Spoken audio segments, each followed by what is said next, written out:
สวัสดีค่ะพ่อแม่พี่น้องสวัสดีFCทุกท่านเนาะค่ะกลับมาพบมาพอกับเจตาพารวยค่ะ ในทางช่อง YouTube เนาะคลิปนี้เจตาก็จะวางแนวทางของลาวพัฒนาค่ะลาวพัฒนาวันที่29ที่ออกไปแล้วเนาะพี่น้องคืนนี้เนาะ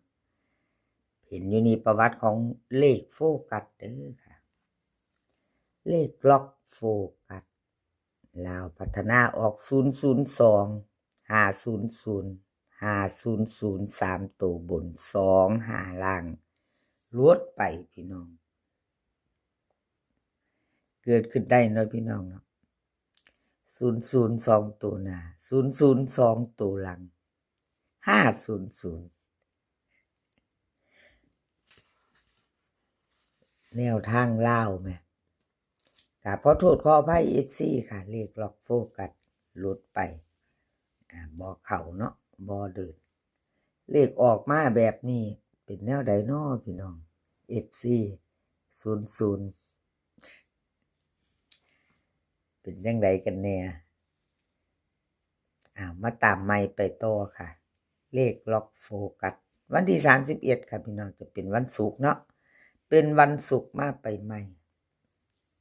00ผ่านไปแล้วเนาะ00ผ่านไปแล้วรุ่นต่อวันศุกร์ที่31ค่ะเป็นวันท้ายของเดือนเนาะวันสุดท้ายของเดือนตุลาคมเนาะค่ะวิ่งรูดเลขล็อกโฟกัสค่ะวิ่งรูด55กับ33ค่ะ2ตัว4หาง52 51 35 37เบิ้ล55กับ33ค่ะ3ตัว3หาง525 336 537ค่ะวิ่งรูดเพิ่นเด่น3ร่องหาเด้อค่ะเด่นตัวเดียวคือ3เนาะเด่นตัวเดียว2ตัวค่ะ2ตัวเน้น52กับ36 3ตัวเน้นหางเดียว336แคปหน้าจอค่ะจะไปต่อใครจะไปต่อเลขล็อกโฟกัส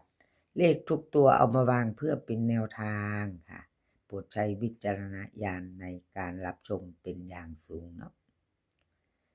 แคปหน้าจอแล้วไปต่อค่ะ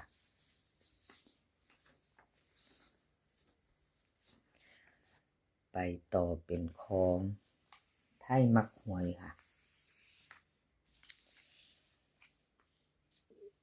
มาอยู่ตัวหนึ่งไทยมักหวย2ตัวมา1ตัวเนาะค่ะ500 25มา5บน5ล่างเนาะค่ะวิ่งรูดเพิ่นไทยมักหวย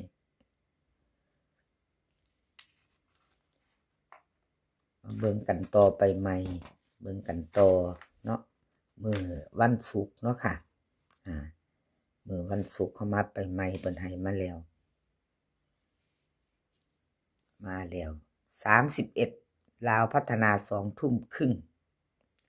ของไทยมักหวยกะขอโทษขออภัยค่ะจับคู่บ่เข้าบ่มีมาเนาะ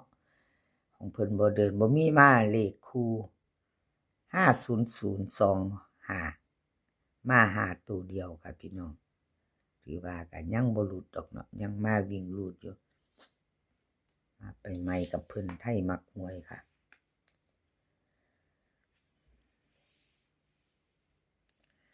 ไทยมักหวยลาวพัฒนาวิ่งรูดเพิ่นให้มา2กับ6ค่ะ2ตัว4หาง26 27 61 60เบิ้ล2266 3ตัว3หาง261 260 272วิ่งรูดเด่นตัวเดียว2ค่ะวงกลมให้ตัวเดียวร่อง6 2ตัวค่ะ2ตัว2หางเน้นให้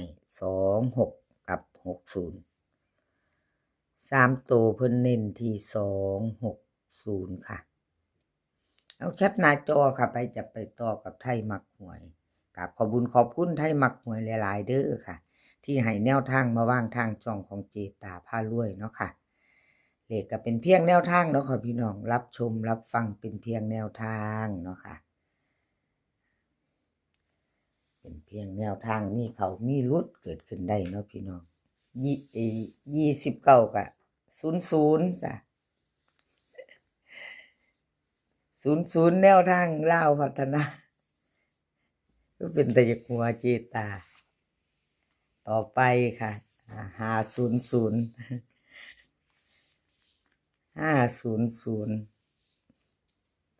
อ้อน้อยนำโชค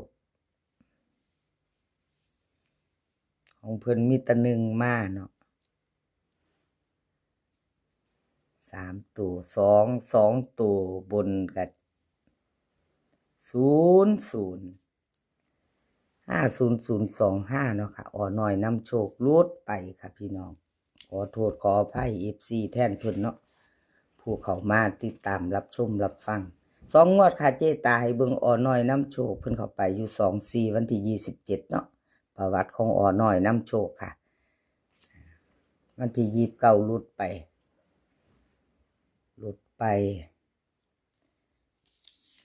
วันที่31มาใหม่ไปต่อมือใหม่เป็นวันศุกร์เนาะค่ะเป็นวันศุกร์ที่31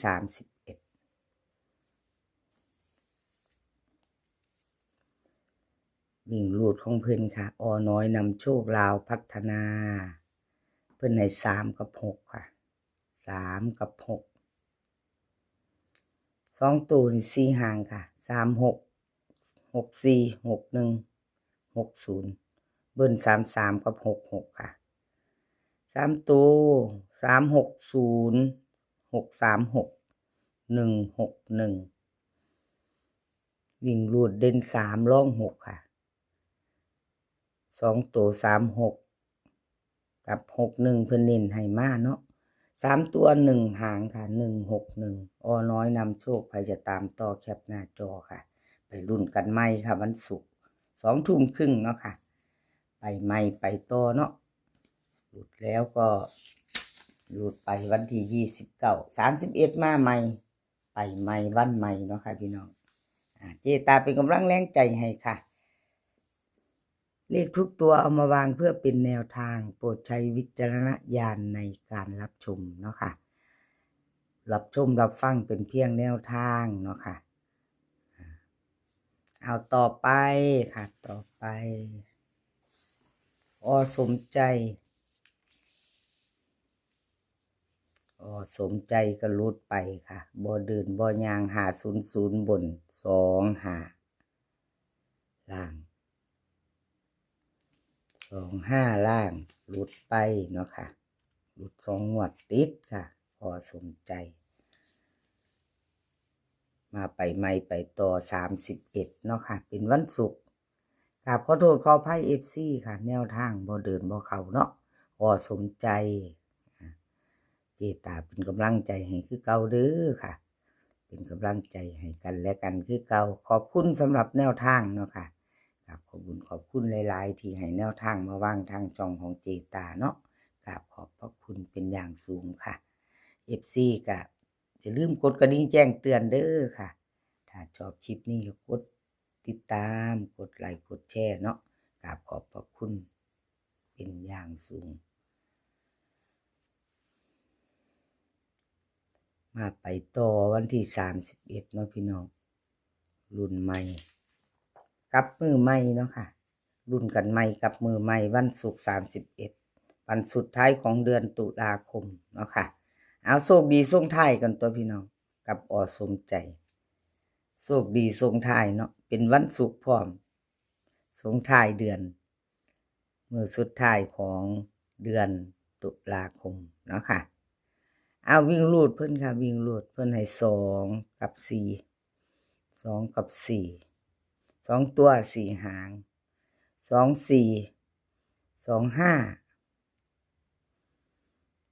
4 7 4 8เบิ้ล2 2 4 4ค่ะ2ตัว3ตัว3ตัว3หาง2 4 8 4 2 5 2 2 4 วิ่งรูดค่ะเด่นทอกัน2กับ4วงกลมให้ทอกัน2ตัวสายวิ่งซ้ายรูดค่ะสายวิ่งซ้ายรูดถ้าชอบก็จัดเนาะเน้นค่ะ2หาง25กับ48ค่ะ3ตัวเน้นหางเดียว248แคปหน้าจอค่ะใครจะไปลุ้นต่อกับอสมใจ